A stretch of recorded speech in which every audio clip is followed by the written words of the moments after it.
অভাবের মধ্যে পড়ে গেছো, যাও সাহাবী 2 কাম করবা, নাম্বার কাদিম আলা তাহারাত। হে সাহাবী, অভাবের মধ্যে পড়ে গেছো, 2 কাম করবা। একটা, সব সময় সদা সর্বদা নিজেকে পবিত্রতার হালতে রাখবা। কি হবে? সুবহানাল্লাহ বললেন না? ও পবিত্রতার হালত মানে বোঝেন না, মানে অজুর হালতে থাকবা। অজু ছেলে অজু কি ভাই, পিয়াজ মরিচ দিয়ে বেঁচে গায় নাকি? হ্যাঁ, নামাজের আগে অজু করেন না? অজু আল্লাহ নবী বলে যখন অজু ভাঙিয়ে যাবে আবার উজু করিয়া নিবা, আবার উজু ভাঙিয়া যাবে আবার উজু করিয়া নিবা। এ চাঁদপুরের কলিজার টুকরা বাবারে, আপনার আমার নয়নমণি মুহাম্মদুর রাসূলুল্লাহ সাল্লাল্লাহু আলাইহি ওয়াসাল্লাম বলে, আমার যে উম্মতের ভিতরে এই অভ্যাস একবার আইসা যাবে, যখন উজু ভাঙিয়া দেয় আবার উজু করিয়া নেয়, আবার উজু ভাঙিয়া দেয় আবার উজু করিয়া নেয়। আল্লাহ পাকের রাসূল বলে, আমার উম্মত, আমার মাওলা পাক রব্বুল আলামিন এই বান্দা বান্দিকে দুনিয়ার জমিনে কোনোদিন অভাবে পড়তে দেবে না। তাহলে 1 নম্বর আদিম আলা তাহারাত, বেশি বেশি ওযুর হালতে থাকবা। ওযু হয়ে গেছে আবার করবা, বিরক্ত লাগতেছে আবার করবা, যত পারবা নিজেকে পবিত্রতা অবস্থায় রাখবা। 2 নম্বর, আল্লাহ রাসূল বলে, সাহাবী বালা মুসিবতের মধ্যে পড়ছো, আমার মাওলার তরফ থেকে রহমত চাও, কল্যাণ চাও, যাও সাহাবী 2 নম্বর আকসিরু সাল্লু আলান নবী। 2 নম্বর, আমি নবীর উপরে বেশি বেশি দুরূদ পড়বা। এই যে দুরূদ পড়তে কইলাম, অনেক ভাই বললেন না। আসলে বাবা, আমরা বর্তমান দুনিয়ায় অধিকাংশ মানুষ বড় মোটা বাইরে আল্লাহ রসুলের দুরূদ পড়ার মধ্যে যে কি একটা নিয়ামত আমার মাওলা পাক রেখে দিয়েছে। মানুষ এখন আমল থুইয়া আগানে আর বাগানে যায় ছোটে কথা কয় না। বর্তমান মানুষের অবস্থা যে কি খারাপ হয়ে গেছে, আল্লাহ রে! মানুষ এখন খালি সব কিছুতে সব চায়, বুঝে না, কথা বুঝে না। কি চায় বাংলা, কি চায়? শর্ট কোর্স বলেন, শর্ট কোর্সে কেমনে লোক হওয়া যায়, শর্ট কোর্সে কেমনে ভাইরে হওয়া যায়, কথা কেন না? সব কিছু শর্ট কোর্স খোঁজে, খুঁজতে খুঁজতে এখন বেহেস্ত শর্ট কোর্সে খোঁজে, কথা কেন? এই শর্ট কোর্সে বেহেস্ত খোঁজার ধান্দা এখন বন্ধ ফিরে মুড়ি দেয়। হ্যাঁ, বিশ্বাস নিজে নামাজ নাই, রোজা নাই, কালাম নাই, কিছু নাই, এই ল্যাংটা ফিরের পিছনে দৌড়ায় আর হ্যাঁ মুড়ি দিয়েছে। কিন্তু মুড়ি দেখি দেয়, তবে বাবা ভিতরে হেভি মাল আছে, মাল বুঝবি কেমনে কার কেন না। এই কেরামতি শুনছি, মানুষ এখন কেরামতির গল্প হিন্দু ভালো হয়, কথা কেন না? এ বাবা, কেরামতির মধ্যে কিছু নাই, আসল কেরামতি আমলের মধ্যে।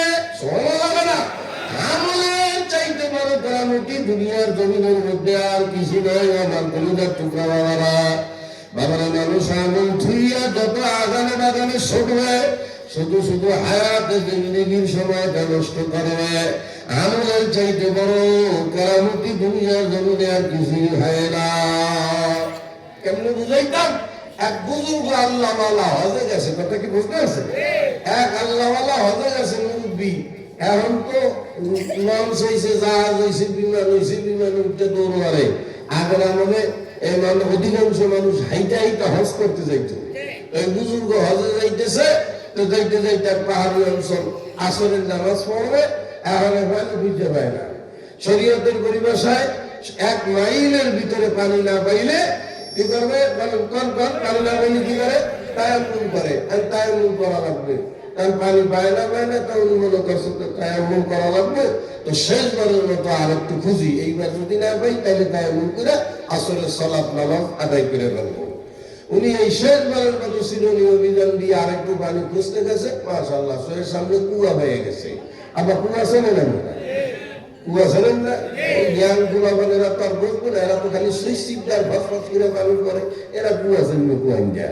কুয়া চেনবে কত 80-90 বছর আগে হয়েছে, এনারা একটু কুয়া টুয়া দেখতে পারে। কি বলো ঠিক না?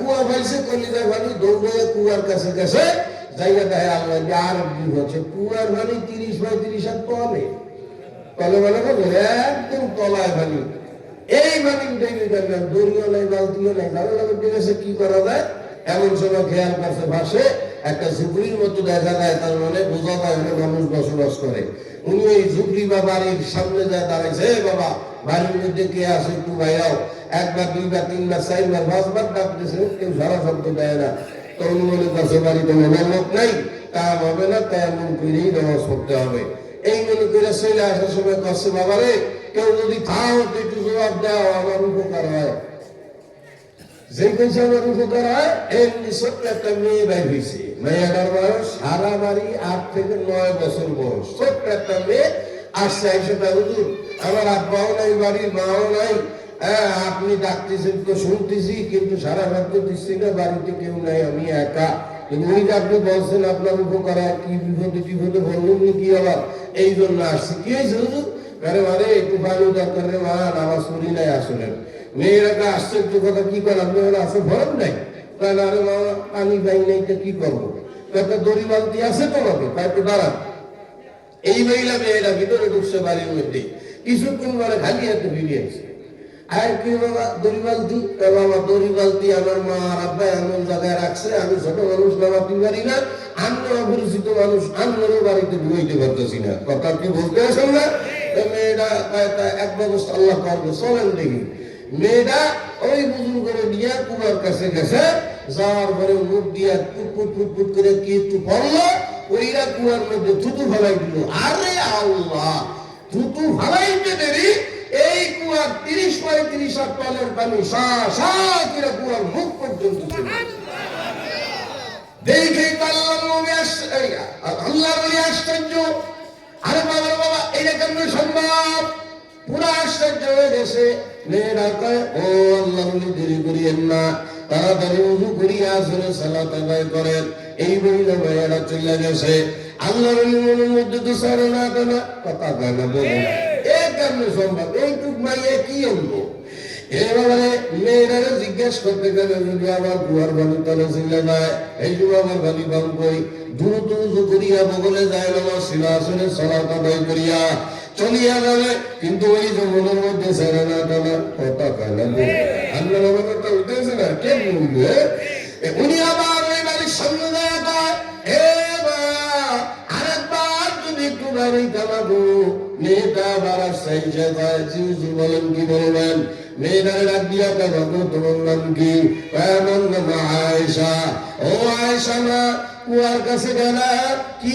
এমন বললা থুতু দিলা তলের বালু কুয়ার তলের বালু উপরে আসলো মেয়েরা ডাক দিয়া হুজুর ওইটা আমার কোনো কিছু না ওইটা কইলা আমার মার একটা অভ্যাস কি অভ্যাস হুজুর আমার জন্মের পরে যেদিন থেকে আমি বোঝা শিখছি মানে আমি তাকে মনে রাখতে পারি সেই দিন থেকে নিয়ে আজ পর্যন্ত আমি আমার মাকে 2টা অভ্যাসের উপরে মজবুত দেখেছি আমি আর অন্য কোনো মহিলাদের ভিতরে অভ্যাস কখনো দেখি নাই কিন্তু আমার মার ভিতরে আমি অভ্যাসটা দেখেছি কি অভ্যাস আমার মার ভিতরে 2টা অভ্যাস এক নম্বর সব সময় আমার মা কাসরাতে বিযিকরিল্লাহ বেশি বেশি জিকিরের হালতে থাকে উঠতে বসতে চলতে সব সময় জবানে জিকির রাখে লা ইলাহা ইল্লাল্লাহ লা ইলাহা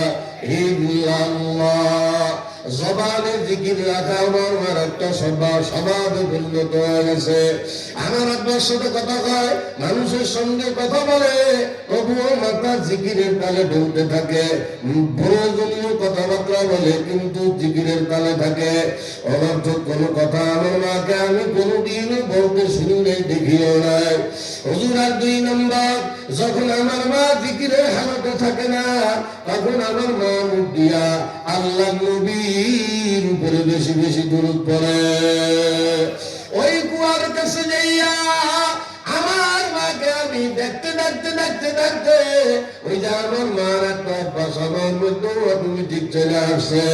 ওই কুয়ার কাছে যাইয়া মাত্র 3 বার আল্লাহ নবীর উপরে দুরূদ পড়িয়া দেওয়ার কারণে আল্লাহর নবীর দুরূদের বরকতে কুয়ার তলের পানি উপরে চলে আসছে। যেমন মা তেমন মাইয়া। আরে আল্লাহ, বর্তমান দুনিয়ার মা আরে টিকটক চালাইতে চালাইতে শেষ, কথা শেষ হয়ে গেল রে। এ বদালে কলিলে টুকরো দাও বোনেরা, হাতে ধরি পায়ে ধরিও বাদাম, তোমার আমার মাওলা বড় শখ করে বানাইছে। दर्द दिल के वास्ते पैदा किया इंसान को। ও মা বোনেরা, কি দুনিয়া দুটামি হায়াত নষ্ট করো। আর বর্তমান দুনিয়ার মহিলারা মোবাইলের তালে ভরিয়া ভরিয়া হায়া লজ্জা কারো ওইটা ভুলিয়াই যাওয়ার মতো হয়ে গেছে, কথা পায় না। কিসের লজ্জা কিসের শরম সব শেষ হয়ে গেল। বাচ্চা পেটে নিয়ে মোবাইল চালায়, টিকটক চালায়, আর ছোট ছোট বাচ্চাদেরকে দিয়েও এখন এইসব করে। উদ্দেশ্য কেমনে ভাইরাল হবে, কেমনে টাকা কামাইবে। বাবা আমার মাওলার নাফরমানি করিয়া তামাম দুনিয়াও যদি পাও, কপালটা ভরাইয়া কিন্তু মাওলার দরবারে যাইবা। হে কলিজার টুকরা বাবারে, হাতে ধরি আল্লাহ পাও ধরি বুঝিয়া শুনিয়া মাওলার কবরে যায়। আল্লাহ বান্দা বান্দিরা, আপনাদের সামনে কোরআনের মাজিদ থেকে আমি ছোট্ট একটা আয়াত কারিমা তেলাওয়াত করেছি। আল্লাহ পাক ও বান্দা বান্দিরে, দুনিয়ার জমিনে তোমাদের নজরে যেমন সবাই সমান না, আমি মাওলার নজরেও কিন্তু সবাই সমান না। এই যে শিক্ষিত আর যে অশিক্ষিত এক হইতে পারে? পারে পারে না। আল্লাহ কয় লা ইয়াসতাবি আসহাবুন নারি ওয়া আসহাবুল জান্নাহ। এ দুনিয়ার বান্দা বান্দি, যে জাহান্নামী আর যে জান্নাতি সে কোনদিন এক হইতে পারে না। মাওলা ডাক দিয়া কয়, তবে হ্যাঁ, আসহাবুল জান্নাতি হুমুল ফাইজুন। হে আমার আদরের বান্দা বান্দীরা, দুনিয়ার জমিনে বসিয়া ওয়াল্লাযীনা জাহাদু ফীনা লানাহদিয়ান্নাহুম সুবুলানা, যদি একটু কষ্ট মুজাহাদা করিয়া আমি মাওলার নিয়ে জান্নাত কামাই করিয়া দুনিয়া থেকে আসতে পারো, আমার ওই জান্নাতি বান্দা বান্দির তুলনা কারো সঙ্গে চলে না। আল্লাহ বান্দিরা, হে আল্লাহ বান্দিয়া কলিজার টুকরা বাবারা, আমারে আপনারা আমার মাওলা কেন বানিয়েছে জানেন নাকি? হাদিসের মধ্যে আল্লাহ নবী কয়, কথা বুঝতে আসেন?